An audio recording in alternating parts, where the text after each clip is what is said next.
देवता मुख्य 3 स्तर के थे। पहला आकाश स्थित वरुण, श्रवित एवं मित्र, सूर्य, विष्णु। तीसरा मध्य स्तर के अंतरिक्ष स्तर इंद्र, वायु, मरुत, प्रजंत्य प प्रजंत्य। तीसरा धरती स्थित देवता पृथ्वी, अग्नि, बृहस्पति, सोम। इंद्र सर्वाधिक महत्वपूर्ण देवता था। वह युद्ध में आर्यों का नेतृत्व करने वाला, दुर्गों को ध्वस्त करने वाला अर्थात पुरंदर तथा वर्षा का देवता माना जाता था। ऋग्वेद में 250 सूक्त इंद्र को समर्पित है। इंद्र के बाद अग्नि एवं वरुण का स्थान था। वरुण को ऋग, तपोगयस्त और अर्थात नैतिक नियमों का रक्षक एवं विश्व व्यवस्था का संयोजक तथा जल निधि का देवता माना गया। वरुण को असुर भी कहा गया है, जो ईरान के हुरमज्जा से साम्यता रखता है। सोम वनस्पति का देवता एवं मरुता तूफानों का देवता आदि की उपासना होती थी। ऋग्वैदिक काल में देवियों की प्रमुख नहीं पर आदिति एवं उसत, उषा एवं प्रभात की देवियों थी। प्रसिद्ध गायत्री मंत्र का उल्लेख ऋग्वेद में है, जो कि सवित सवित की स्तुति में समर्पित है। यज्ञ अनुष्ठान इस काल के यज्ञों के अवसर पर कोई अनुष्ठान अथवा मंत्रों का उच्चारण नहीं किया जाता था। लोग मोक्ष की प्राप्ति के लिए अथवा आध्यात्मिक उन्नति के लिए स्तुति नहीं करते थे, बल्कि देवताओं में संतान, पशु, अन्न, धन, स्वास्थ्य आदि अमौखिक सुखों की कामना करते थे। अन्य तथ्य नियमित पुरोहित वर्ग का अभाव था। परिवार का मुखिया ही पुरोहित का कार्य करता था। मंदिरों का अस्तित्व नहीं था। कई विदेशी इतिहासकारों का इस मत है कि आर्य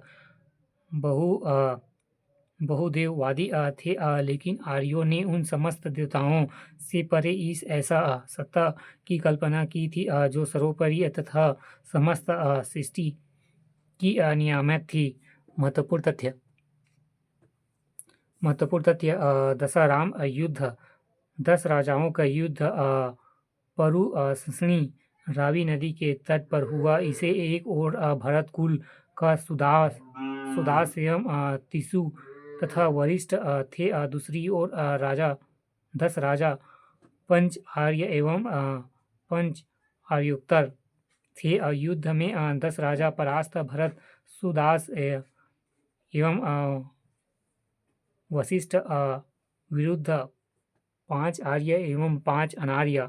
पाणी अनार्य व्यापारी वैदिक धर्म को नहीं मानते थे तथा आर्यों को मवेशी चुरा लिया करते थे। गेरुवर्ण मितभांड OCP ऋग्वैदिक कालीन हैं। ऋग्वेद में चावल का उल्लेख नहीं है। संभवतः यह उत्तर वैदिक की फसल है। प्रथम बार चावल शब्द का प्रयोग अर्थवेद में ब्राही नाम से किया गया है। आर्यों का दक्षिण से प्रसाद अग्नेस्थ ऋषि के नेतृत्व में हुआ। निष्क स्वर्ण आभूषण था, जो कालांतर में विनिमय हेतु प्रयुक्त हुआ था। भतीजे, प्रपौत्र, चचेरे, भाई बहन, नाना दादा आदि हेतु निप्त शब्द का प्रयोग किया जाता था। उत्तर वैदिक काल 1000 ईसा पूर्व से 600 ईसा पूर्व। उत्तर वैदिक काल का इतिहास ऋग्वेद के बाद रचे गए वैदिक साहित्य पर आधारित है।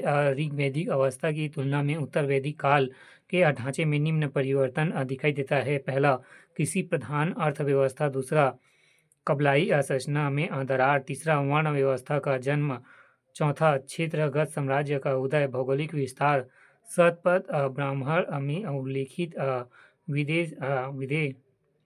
विधेय माधव की कथा से आर्यों की पूर्वी क्षेत्र में विस्तार का ज्ञान होता है, जिसके अनुसार सदानीरा गंडकी नदी के वनों को अग्नि से जलाकर निवास योग्य बनाया गया। उत्तर वैदिक कालीन ग्रंथों की रचना इसी ऊपरी गंगा के मैदान से हुई है। उत्तर वैदिक कालीन आर्यों का मुख्य केंद्र गंगा घाटी पर था। कुरु, पंचाल प्रदेश, विदेह एवं कोसल, काशी, मगध आदि क्षेत्र में आर्य बसे। संभवतः विंध्य प्रदेश उनकी दक्षिणी सीमा थी। इस क्षेत्र को आर्यावर्त कहा गया। 1000 ईसा पूर्व के आसपास लोहे के आविष्कार से लोहे के औजार व उपकरण व कृषि कार्यों में प्रयोग आरंभ हुआ।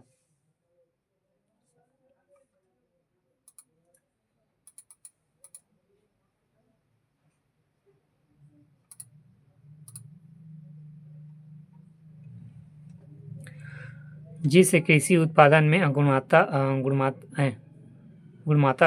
नहीं गुणात्मक वृद्धि हुई। आर्य इस समय सरस्वती एवं द्विजदंती नदी के बीच प्रदेश में बसे थे।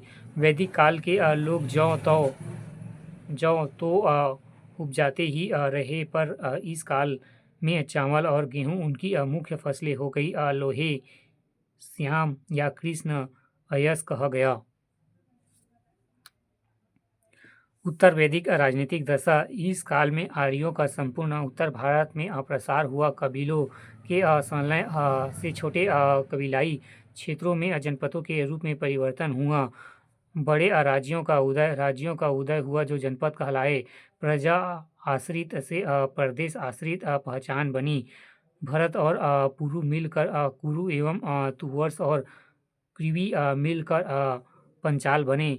कुरु और पंचाल इसी काल में सर्वाधिक महत्वपूर्ण राज्य थे। ये इस काल की संस्कृति के प्रमुख केंद्र थे। अन्य महत्वपूर्ण प्रदेश में कोसल, काशी, विदेह थे। संपूर्ण उत्तर भारत में आर्यावर्त कहा गया। राजा का कार्य प्रजा पशु की रक्षा के साथ ही क्षेत्र की रक्षा करना हो गया। राजपद वंशानुगत हो गया और उनकी शक्तियों में वृद्धि होने लगी। राजा की शक्ति में वृद्धि हेतु बड़े बड़े यज्ञ एवं अनुष्ठान सम्मिलित किए गए, जिससे पुरोहित के महत्व से भी वृद्धि हुई। प्रमुख यज्ञ अश्वमेध एवं वाजपेयी, रथों की दौड़, राजसूय आदि थे। राजाओं द्वारा पुरोहितों को दक्षिणा स्वरूप अत्यधिक भेंट दी जाती थी।